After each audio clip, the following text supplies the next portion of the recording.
আর শত্রু বিপদে আপনাকে গ্রাস করে রেখেছে, কোনো কাজেই যেন সফলতা নাই, যেটাতে হাত দেন সেটাতেই লস, কোনো কিছুতে আপনার সাফল্য নাই, সন্তান কথা শোনে না, স্ত্রী কথা শোনে না, পরিবার পরিজন নষ্ট হয়ে গিয়েছে, কিভাবে আপনি বাঁচবেন? প্রবাসে আটকা পড়ে গেছেন, আসতেও পারেন না, কোনো কাজও পাচ্ছেন না, আপনি আমলটা করেন।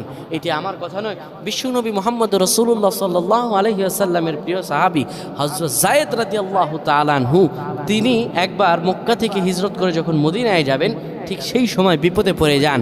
ওনাকে একটি লোক বিপদে আটকে ফেলে এবং ওনাকে হত্যা করার চেষ্টা করে। তখন তিনি আল্লাহ তাআলার এই খাস নামটি ধরে সাহায্য চেয়েছিলেন, আল্লাহ তাআলা তাকে বিপদ থেকে মুক্ত করেছেন। সুবহানাল্লাহ। সেই দোয়াটা কি?